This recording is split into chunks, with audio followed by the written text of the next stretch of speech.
Okay, thanks for taking time out of your busy day to come help me record this. Thanks for having me, Jordan. So before we start, I'd just like to ask how long you've been a teacher and what's your key learning area? So at the moment I have been teaching for 4 years and I currently am a primary school teacher and am on prep. They must be a handful some days. They can be. So I'm sure you're aware of how the teaching cycles work within our unit. I'm just trying to talk to you today to gather a better understanding of that for myself as a pre-service teacher heading into my final placement and about to undertake my GTPA. Sure.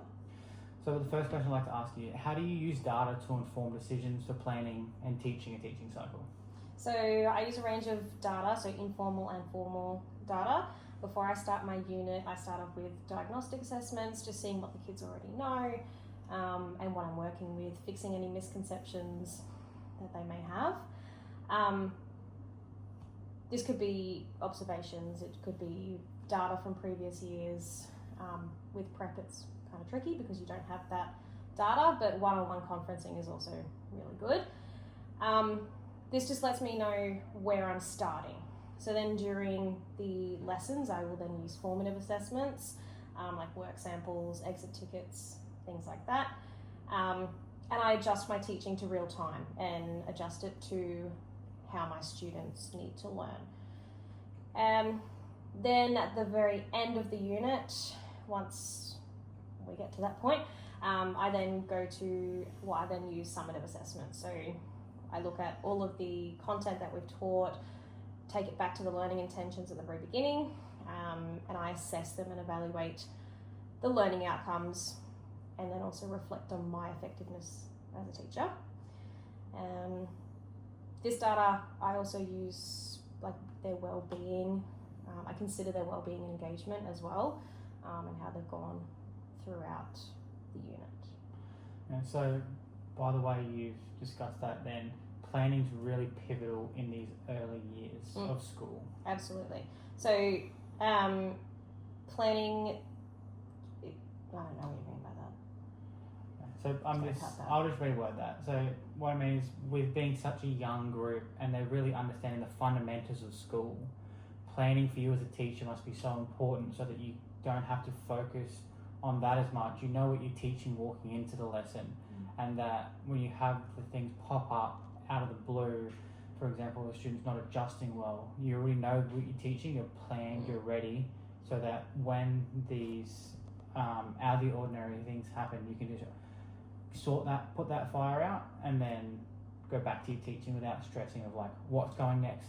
What am I going to do? Oh no, you've got so much planning behind you because of the validity of these kids at such a young age. Yes, you don't know what you're going to get, but that's why we do the whole cycle of these assessments, look at what they come in with, the diagnostics, formative along the way, work out, even if they're sitting in different groups, you might want to move them from those groups to enhance their learning and understanding, and then you get to the final summative assessment. Perfect.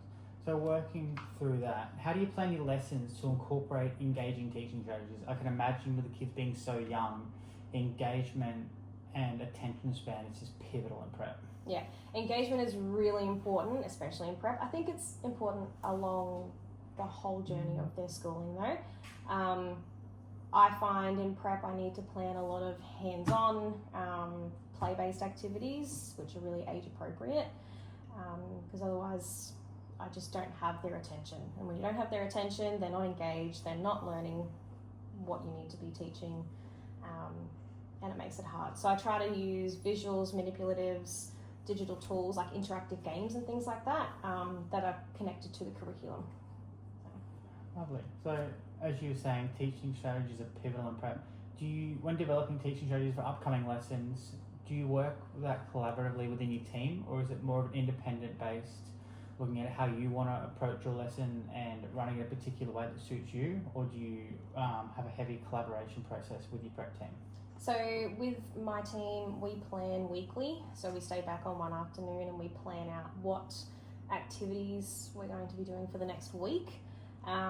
And I guess it's just like a sharing afternoon as well. So if we're talking about a certain concept and someone has a great idea for that, then they'll put that in and we can look at it.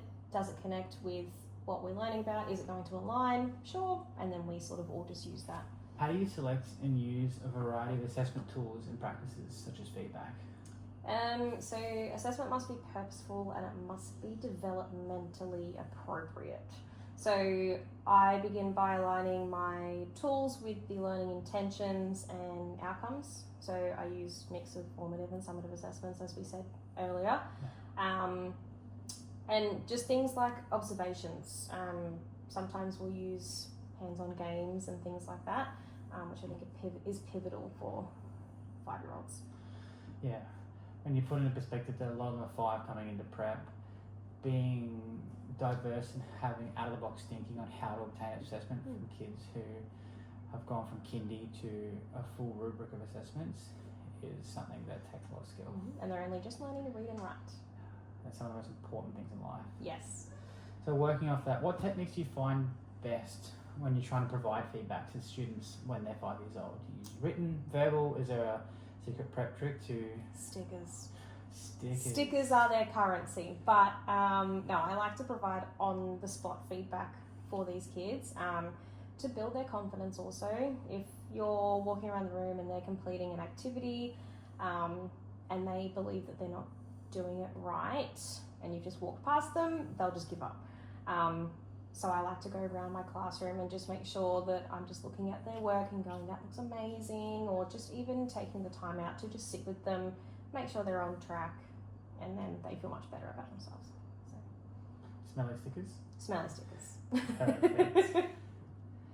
So working on with that, as we know, we go through our assessment tools. How do you make judgments on the quality of student work? And then from those judgments you make, what relation does moderation play in that? So it's a really important part of teaching, making those judgments, especially in prep where the progress can look super different between each child. So I always make sure that I refer back to the learning intentions and the success criteria and make sure that they were clearly communicated to my students, and that I was assessing what was being taught. So that when we do take it back to moderation, we can see the consistency across the whole cohort and that it's obviously been taught the same way. The kids have picked that up, and we can moderate assess appropriately. So our prep students now, they have full curriculums and a range of achievement standards. What do you look for in their work when trying to select pieces of assessment for moderation? Is there a trick? Is there a certain style? Do you base it off a C standard? Do you work highest to lowest? Is what you'll go to when you've got to select work for moderation, you've got your 24 kids assessment, is what are you things you're looking for?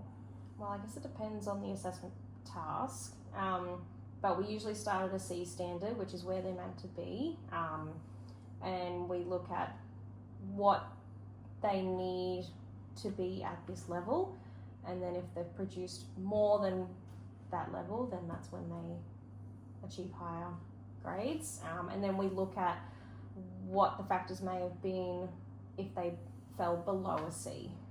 Was it the teaching style? Was it something that was in the child's life at that point? So my final question, Caitlin, how do you measure the impact your teaching is having on your student learning?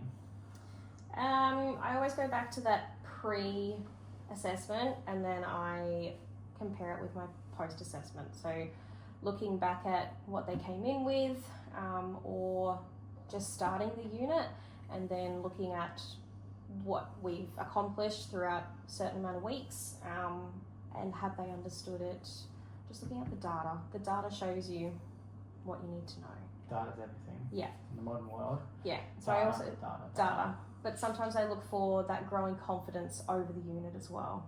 So if I can see that kids are wanting to put their hands up and answer the questions and things like that, I know that I have at least assisted them in understanding just the core part of that unit. Yeah. Perfect. So just before we finish, I'd love to go back to moderation, because moderation is a fascinating thing for me. You hear about it, you're in school, you know that your assessment gets compared against everyone else, but just could you describe the process a bit more for me? Is it how often does it happen? Is it just with you and your prep team? Do you go into the wider community to look at a bigger set of data? Just a moderation process in general. So when we do planning, so each term we will do planning as a cohort with our leaders, our team leaders, and we obviously look at the assessment, we look at each standard, is this achievable? Then we go off and we collaborate about what we're teaching and how we're teaching it. Then we will assess, and we're all assessing the same way, so it will be the same sentence that we ask the kids so that they can respond, so that we know that it's a fair judgment across the cohort. Then we will have a moderation planning afternoon, usually at the end of the term, and we will bring lots of samples and we just moderate across the cohort.